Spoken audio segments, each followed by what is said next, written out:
too much, because people actually can't afford to pay for lifetime benefits anymore. 75% of claims fall off within the first 3 to 5 years.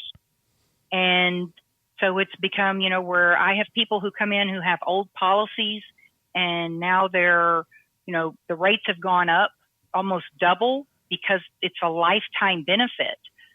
Companies can't afford to pay for lifetime benefits anymore. What happens if somebody has a stroke and lives 20 years? I have a friend that she was 58, she was 70. 12 years ago, her husband had a stroke, and she's been caring for him. And I mean, taking him to the bathroom and everything. She has to feed him, but he doesn't need, they don't have the money to go into a nursing home, because then she'd have to have her own home as well. So you're talking about thousands and thousands of dollars that you need to have in excess just lying around in order to make sure that your loved one is cared for. This is Planning for the Future with our guest, Tracie Lampson. To get a free copy of Tracie's book, call 281-459-0023.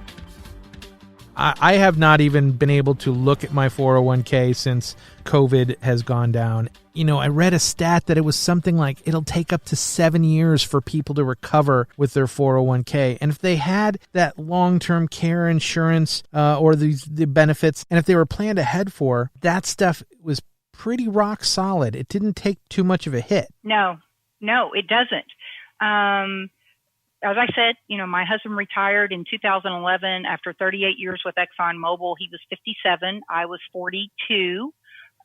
14 years difference between us. So I was 43. That's when I was, heard that about long-term care when we started going to these seminars or the retirement workshops that they were providing. And, I never, again, and this is not, yes, they talked about long-term care, but nobody talked about, the 5 years before you retire and the 5 years after you retire. I like to call it the death zone. And that can make or break your retirement. And if you don't plan ahead for what could happen, your retirement or your years, it depends on the quality of life that you choose or you want to have. I see people who have, all of this money and think that it's not going to happen to them. But again, then it wipes out, they've spent everything, and, some gone even on to Medicaid, where now the government's deciding their care. Why? Who wants to choose something like that? And especially in today's world where so many people don't have long-term care, and we've got all of these baby boomers, 10,000 baby boomers turning 65 every day. That is going to catch up with our health system. 10,000 baby boomers turn 65 a day. And that's, I tell people, they go down to Social Security and want to turn on that and get their gold watch from their retirement. But there's a lot of planning, and with today's longevity, people living longer, I used to see maybe one person a month I would see years ago that would have someone in their family that was 90. Now I see and talk to people on a daily and weekly basis that have several people in their family that are 90 and 100. So, if you don't plan for that longevity, who's to say, what your final years can look like? Yeah. So is that how you got into doing this when your husband was getting to retire?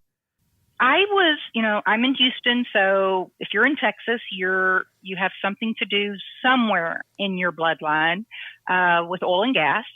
I was in oil and gas for probably 20 years, part-time, off and on. Met my husband and we got married, and I wanted to be at home. We both had kids prior. Wanted to be at home with my kids, spend more time. I didn't want my kids raised by the daycare. Not that was probably a good thing. I don't know. But I wanted to raise my kids. So I became room mom, team mom, my, baseball, football, all of that. Took care of, my son, hauled everybody else's kids to tournaments and everything else. But I needed to do something else. So I had a friend who did Medicare supplements and long-term care. I, again, really didn't know all that, much into it. And so started off slowly just to do something to kind of occupy my time when the kids were at school or I had free time. And in 2008, when we started planning for my husband to retire in 2011, we started going to these, retirement seminars. I started realizing, look, there's all of this information and we all want to know where and why and how and what do we do. There's nobody to tell us, and there's nobody to give us an honest answer other than to keep your money in Wall Street, keep your money at risk, and who can live like that? So that's when I decided to focus really on the long-term care and helping people and making them realize the statistics and the numbers, and that, the numbers weren't on their side. But after we had some bad advice, or $167,000 taxable event from bad broker advice, that was the final, straw that broke the camel's back, where it became my priority to educate anyone and everyone that I was able to come in contact with about, number one, the things you have to think about in retirement. I have some people who go, what is RMD, required minimum distribution? What are you talking about? So there's so many things that people are unaware of, and that has become my priority. Educating people about all of the things you need to consider, as well as all of the options and choices that you have in retirement, so that you can make the best decision for what's right for you. Well, it looks like you were inspired to do what you're doing now. And you seem like someone who really enjoys what they're doing, and the helping the people and educating seems to be a big part of what you do as well. Absolutely. I never wanted to be an educator. When I was room mom, I would tell the teachers, thank you for doing this, because I couldn't. But I've always wanted, if I got a good deal, I wanted everybody else to know. And it's just becoming more apparent every day, the people that sit in front of me and say, we don't know what to do. I almost know what they're going to say next, because so many people sit in front of me and I hear this. I'm 52. I have been going through this, for quite some time. I know the emotions that are involved with retirement and things like that. This is just a passion. It's not a job. I don't have to work. I'm very fortunate. I'm very blessed. And for me, it's spreading that, my blessing. And if I can help, one or two people, I'm not trying to change the world, but I at least want to educate someone with things that they need to think about for the future. Because I feel if we would have had all of this information when we were planning for retirement, we would even be in a better position than we are now. And we're again, like I said, very fortunate and very blessed, and we don't have to worry. Market downturns, my husband is type A, Exxon. People that work for Exxon, they bleed kind of little Tony the Tigers, I think, some of them. We had all Exxon stock. And I can tell you, if we were still in that position today and didn't have, any kind of long-term care or other things to consider or worry about, our conversations would be a lot different, especially the last month or so.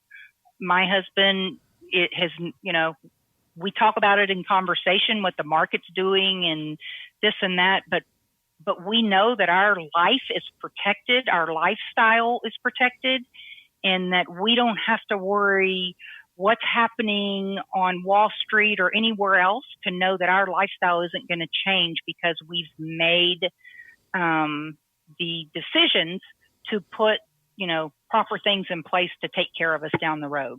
Well, Tracie, it's been an absolute pleasure having you on the show today. The name of your book is Tax-Free Money for Long-Term Care, and people can get a free copy of that, and they can learn a little bit more about the things we've talked about today.